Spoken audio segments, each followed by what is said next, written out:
Jalan mereka, khutbah Jumat. Khutbah pertama. Jamaah kaum muslimin, sidang Jumat rahimakumullah. Dunia ini adalah negeri ujian. Ayah dan ibu kita, Adam dan Hawa diturunkan ke sini sebagai hukuman atas dosa yang mereka perbuat.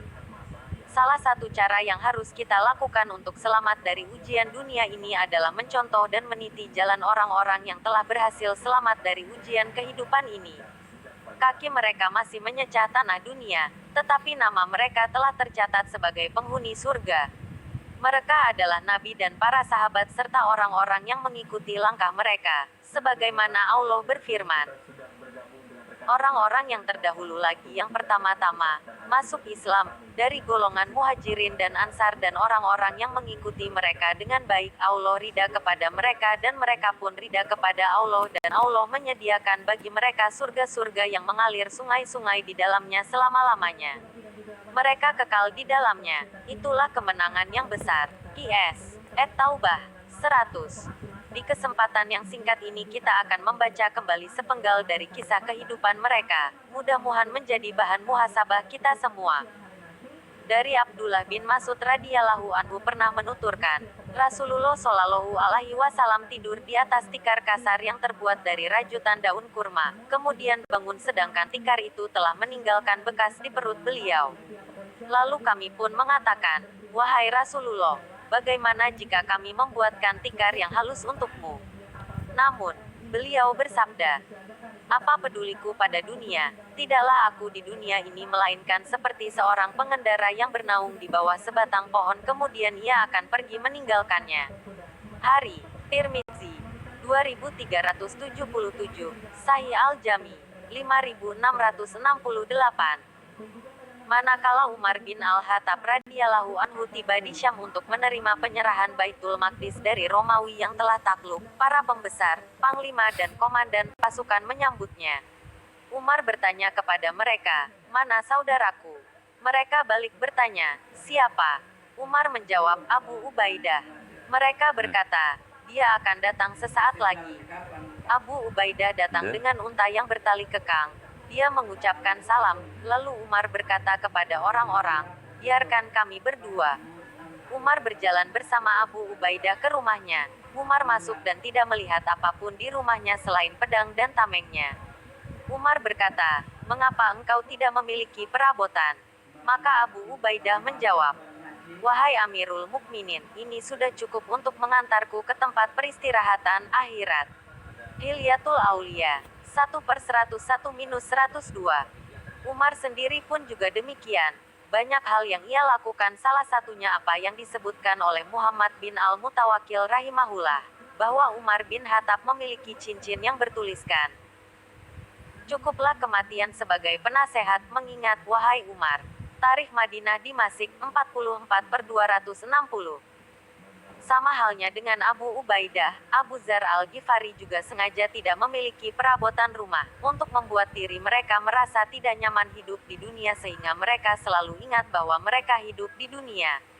Bahkan ketika Abu Dzar ditanya, mana perabotanmu? Ia menjawab, kami memiliki rumah di sana, maksudnya akhirat. Kami mengirimkan perabotan kami yang baik ke sana.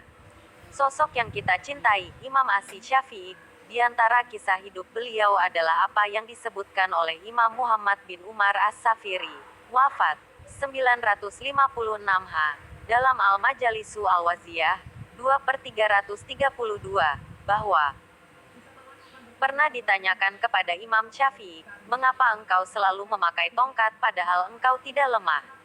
Maka Imam Syafi'i menjawab, agar aku ingat bahwa aku hanyalah seorang musafir. Inilah di antara potret orang-orang solih dalam menjalani kehidupan dunia. Rasulullah Shallallahu alaihi wasallam tidur di atas tikar yang kasar. Abu Ubaidah bin Jarrah, Abu Dzar Al-Ghifari, sengaja tidak memiliki perabotan rumah.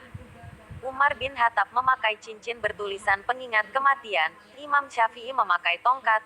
Semua ini adalah untuk mengingatkan diri bahwa mereka sedang hidup di dunia. Khutbah kedua. Jamaah kaum muslimin, sidang Jumat rahimakumullah. Dunia ini menggoda, menipu banyak manusia dengan kesenangan yang sementara, sedangkan diri kita sendiri mudah lupa. Allah berfirman mensifati dunia, Ketahuilah bahwa sesungguhnya kehidupan dunia ini hanyalah permainan dan suatu yang melalaikan, perhiasan dan bermegah-megah antara kamu serta berbangga-banggaan tentang banyaknya harta dan anak. Seperti hujan yang tanamannya mengagumkan para petani, kemudian tanaman itu menjadi kering dan kamu lihat warnanya kuning kemudian menjadi hancur. Dan di akhirat, nanti ada azab yang keras dan ampunan dari Allah serta keridaannya. Dan kehidupan dunia ini tidak lain hanyalah kesenangan yang menipu. Qs. Al-Hadid 20. Ditambah lagi sifat dasar kita manusia ini adalah tamak. Allah berfirman, dan kamu mencintai harta benda dengan kecintaan yang berlebihan. Qs. Al-Fajr 20. Bahkan Rasulullah Shallallahu Alaihi Wasallam pernah menggambarkan betapa tamaknya manusia jika mata hatinya telah tertutup dari melihat akhirat, sehingga ambisinya hanya dunia, ingin hidup selamanya. Beliau bersabda, seandainya seorang anak Adam memiliki selembah emas, niscaya ia akan menginginkan lembah kedua. Tidak ada yang bisa memenuhi mulutnya kecuali tanah dan Allah menerima taubat orang yang mau bertaubat.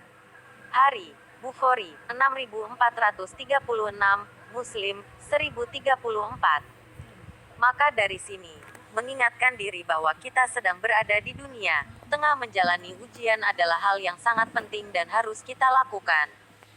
Lihatlah, Rasulullah Shallallahu Alaihi Wasallam saja tidur di tikar yang kasar, bukan karena tidak punya harta untuk mendapatkan tikar yang halus.